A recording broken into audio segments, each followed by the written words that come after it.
from a secret location in room 100 of 540 Jack Gibbs Boulevard, this is Craft. I'm your host, Doug Dangler. I'm here at the 2014 Comic-Con in Columbus, Ohio with Joanna Estep, and a illustrator and writer. Is that as well? Yeah, I write sometimes. Okay. So tell me about all these illustrations that you have around here. How did you get started in it? Oh my goodness. I got started actually before Wizard World Ohio was purchased by Wizard. It was Mid-Ohio-Con, and when I was in high school I used to bring my portfolio of comics that I like to draw to show to the professionals and get their opinion and such, and from there I started doing more work and showing more people, and it kind of bloomed into the job I do today, which is working on everything from like mega franchises like Fantastic Four to more like cult classics like Thrilling Adventure Hour, Fraggle Rock, stuff like that. Okay. So what is your favorite kind of stuff to work on? What you said you've got such a large panel, panoply. What do you really like to work on? What gets you out of bed in the morning? I really love to draw horror. I'm a very passionate horror fan. So, you know, stuff like, a lot of times when I'm working, I listen to audiobooks, and my favorite audiobooks to listen to while I'm drawing are like Stephen King. I love his short stories especially, so I have like real deep affection for like short horror stories, like such as my comic over here, Happy Birthday Michael Mitchell, which I published through Tor.com back a couple years ago. But I have the rights myself, and Tor's exclusivity expired after a year, so now I print and distribute them myself. And so, yeah, when I do write, I feel like I tend to write like horrors or tragedies and things like that. Why do you think that is? What attracts you to that genre? What got you into it? I don't know. Like, I like anything that makes me feel strongly or keeps me on the edge of my seat. So, like, my favorite movies are the ones that make me cry, or like, you know, Alien, where you sit there going, oh, that's disgusting. You know, when I'm feeling something very visceral, that's when I'm the most excited. Okay. So a lot of these drawings seem to, be pulling on that viscerality, right? You've got, I don't even know if that's a word. I just made that up. Viscerality. Viscerality, I'm going to use that. You can use that. Copyright Doug Dangler.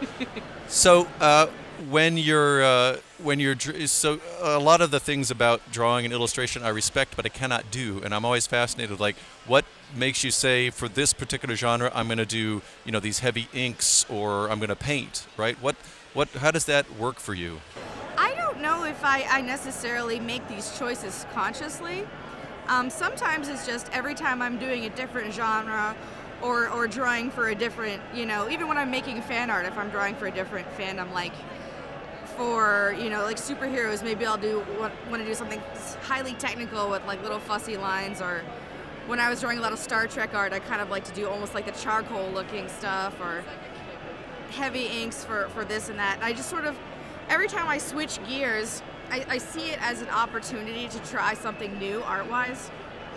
And I get to worry sometimes that maybe I come across as not having a style of my own per se, but I think it's there. It's just that I get bored so easily. I just want to switch it up and be doing and trying different things all the time. Okay. And to go back to your idea of fussy little lines, I'd like you to identify all the people that draw fussy lines that you make fun. No, I'm kidding. So I just like the word fussy. Fussy lines. I like fussy that though. I just mean like the really hyper detailed, very technical looking. Like MC Escher, stuff like that. Yeah. That fussy lines. Okay. So I would call MC Escher fussy. You would? I would. Okay. So you've heard it here, ladies and gentlemen. MC Escher has been called out by Joanna Estep. So, what's your latest book? What one are you promoting at the moment? Promoting at the moment? Well, I've got a couple. I don't even know if I'm ready to promote this yet, but I just signed a contract with Dark Horse to do a graphic novel called Death Head, which is, again, horror, my favorite genre. Right. And really looking forward to that one. I don't even have a proper pitch for it yet because I haven't started. I'm going to start like in a week or so. How did you sell it without a proper pitch? That's an awesome ability. Oh, no, because I'm not the one who pitched it. I'm working with a couple writers, and okay. it was all them, so I got to go through the middleman and be like, yo, Dark Horse, I'm over here too. But and that's the official pitch. Yo, Dark Horse, I'm over here too. That's the official pitch. Yo. Okay. And I just received these copies of Smut Peddler on Okay. Monday. If I'm not allowed to talk about smut You're allowed here. to talk to about smut. Yeah. But they're it's an anthology curated by C. Spike Trotman of essentially erotic materials by ladies for ladies, or gentlemen of very refined tastes. I like that. That's a great description. I don't see that description on the front of it. It's Oh, not what forward-thinking it's gentlemen. Forward-thinking gentlemen. Not yes. refined necessarily. Exceptional taste. Okay. So, and it's a lot of different artists got to participate in that, and Spike was kind enough to invite me, and not only that, but give me like the very first story in the book. So I was Okay. very proud of that. So when you go into a genre like the one you wrote, you're writing for Smut Peddler, erotica. What's that like for you as a writer? Something different? Did you sit back and say, "This is something that, oh, geez, this is too far," or I'm inhibiting myself, or how did you work your way honestly, through it? that was Spike's job, because my initial idea was, she goes, too far. So Okay. she had to rein me back in. All right. Well, really, it wasn't her. It was more like it was through Kickstarter and Amazon, and Visa has issues with certain subjects. So, Visa, the credit card company? yeah, I think that it's some complicated thing with Amazon and Kickstarter where they're Okay. they don't allow like certain public. I'll just say it. I wanted to draw centaur porn. Okay. And there's just not and enough Spike of was that, like, right? Yeah. no animal parts involved. I bet you didn't think this was going to happen on this interview. No, but that's anyway. fine.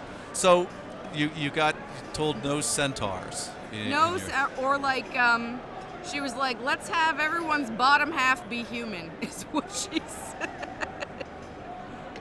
All right, so that's the classy dames part Yes. of the subtitle. Keeping it classy. Keeping it classy, Visa. Everywhere you want to be except for Right. centaurs. Except for centaur porn. All right, well, Joanna Estep, I thank you very much for talking to me today. I really appreciate you having this discussion. All right, no, thank you.